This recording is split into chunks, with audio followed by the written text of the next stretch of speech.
is obviously a major pastime of a lot of us, and electronic logging forms a fairly big part of that.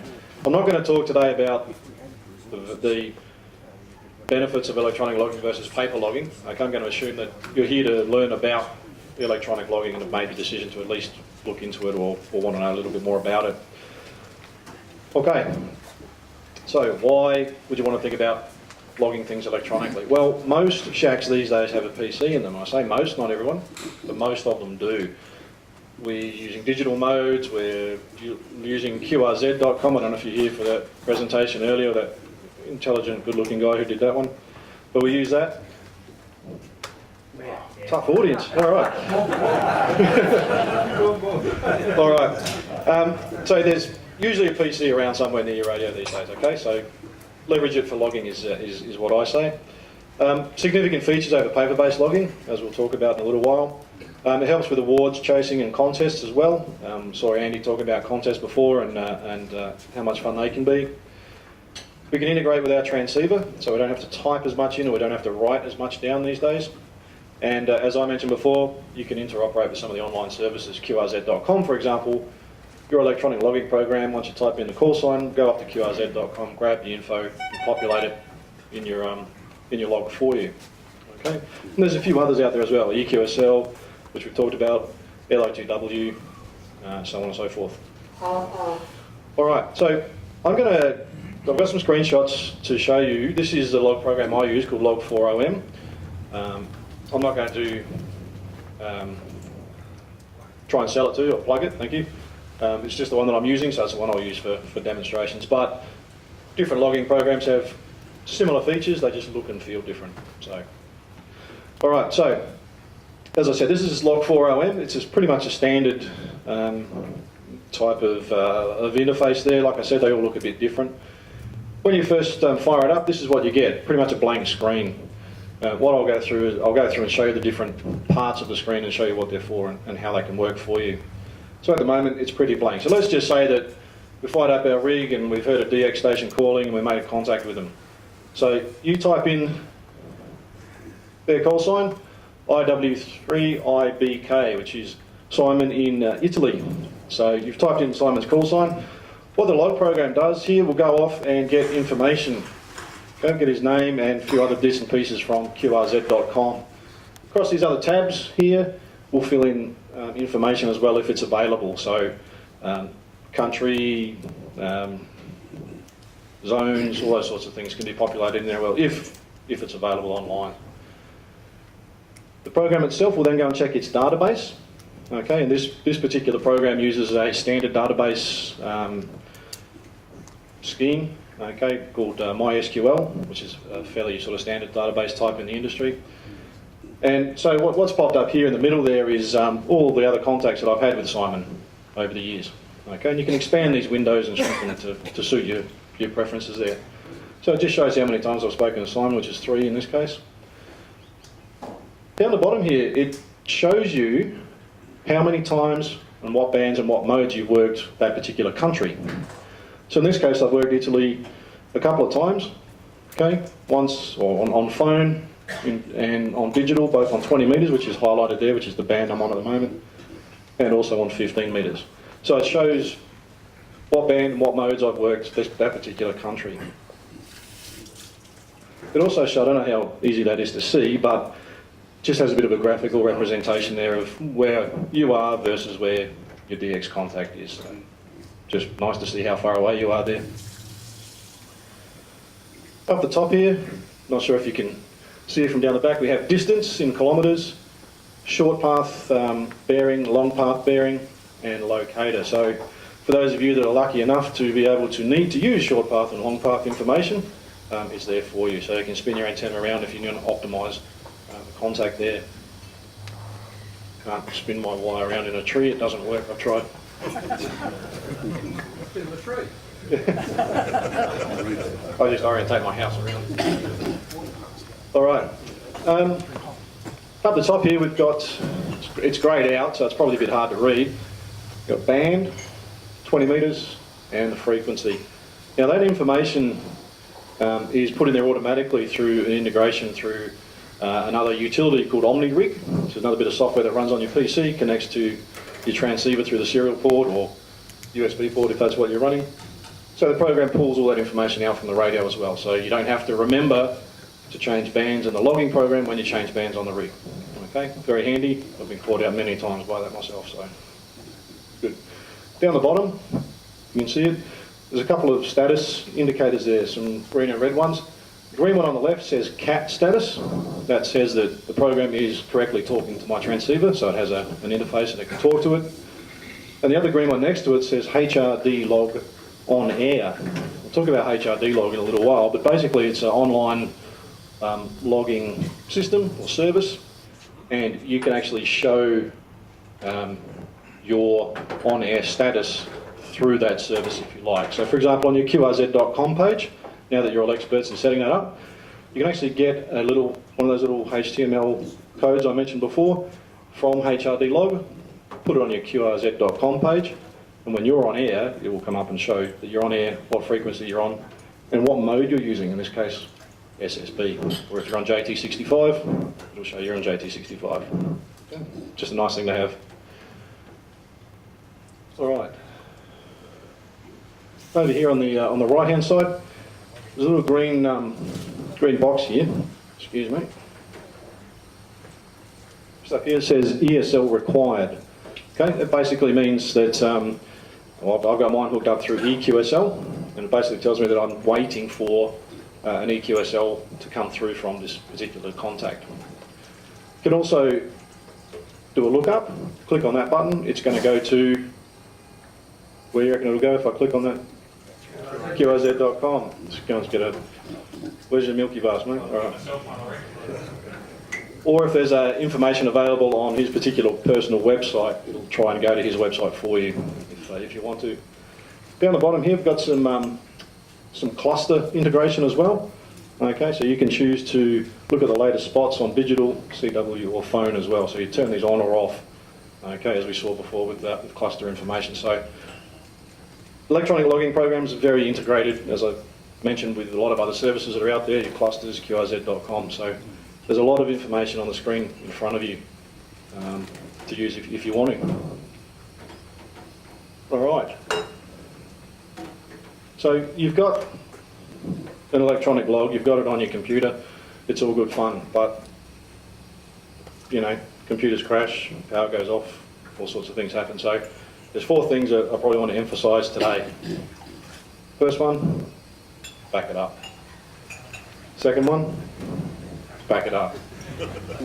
Third one, back it up. Fourth one, no, moving it around, okay?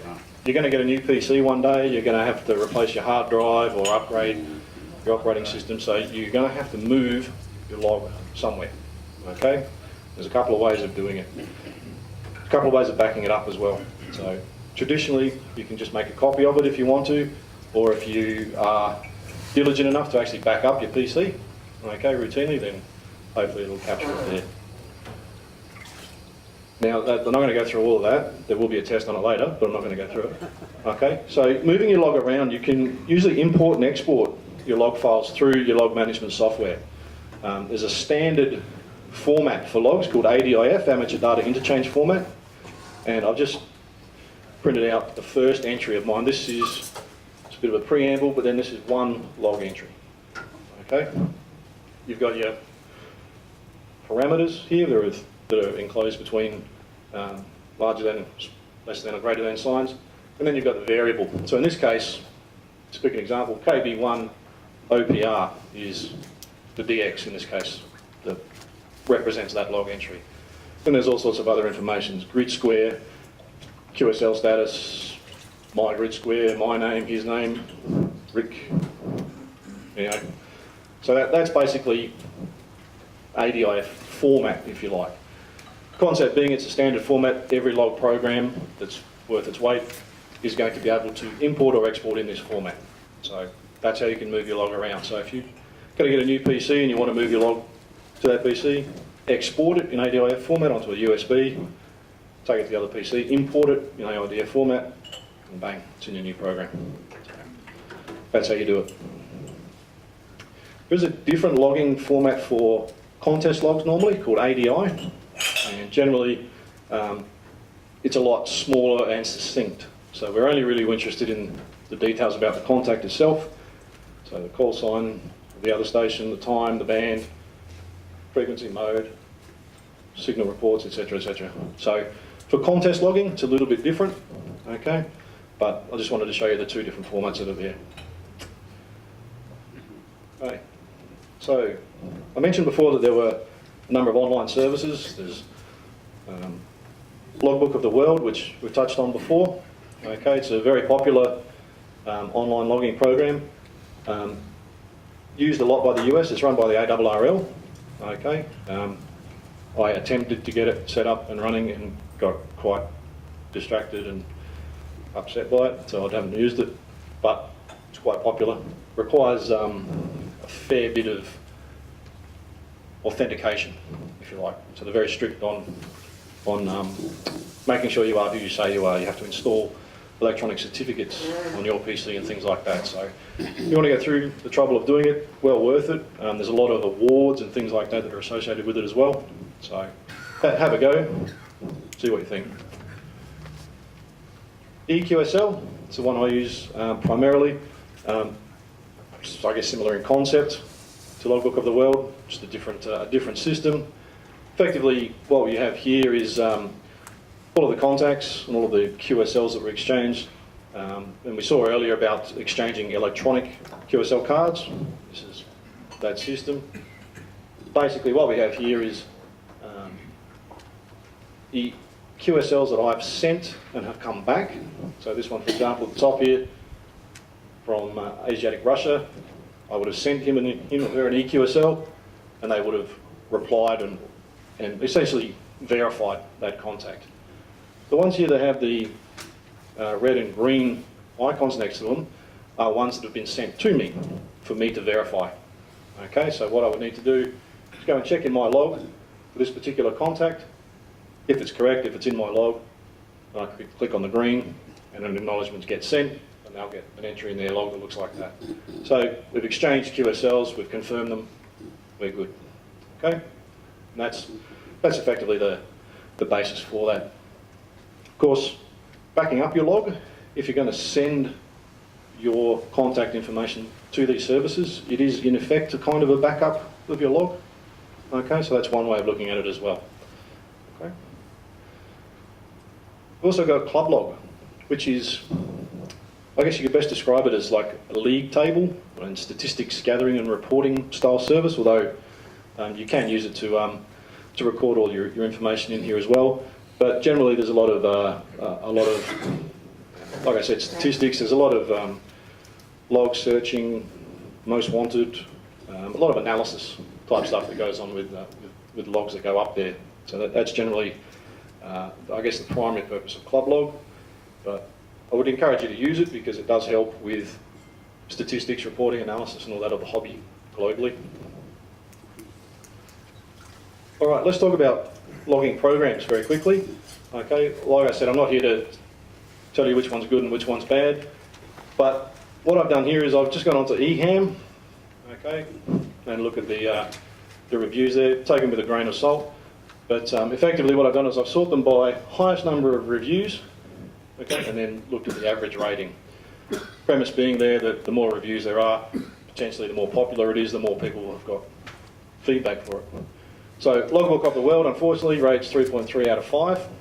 Okay, DX Lab, which is another popular program there, rates a 4.9 with 130 reviews. Okay, and down they go here. Interestingly, Log4OM has a perfect score there of 38, as does Comcat as well. So have a look at those if you like. Use it as a guide, as I say. If you're going to delve into electronic logging, you're probably going to want to experiment a little bit. Okay, some you like, some you won't like. The guy next to you will like this one and you'll hate it and all sorts of stuff. So it's as much about your personal taste as it is about features, as about anything else. So the other thing to consider as well is you need to make sure you get the right sort of program that works on your PC or your computer. So if you've got a Mac, or you've got Linux, Windows, there are different flavours of programs for those different operating systems. Mac Logger DX is excellent if you're a Mac user. I've seen it in action. It's the only time I've ever touched a Macintosh, but yeah, it's good. I don't own black turtlenecks, for those of you who know what I mean. So I generally stay away from anything with Apple written on it if I can. All right, so yeah, this is one way to have a look at what might be good and what might not be good, and have a look for yourself. And yeah, it's just a bit of a comparison from handwritten to electronic logging, and anyway. The one on the left's 100 years old, the one on the right's going to disappear in 10.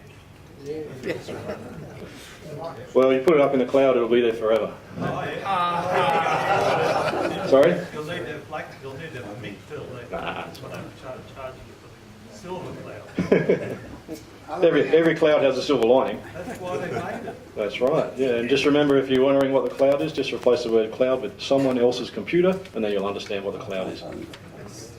All right, any other questions? Quick one. Is there any Android modern programs around?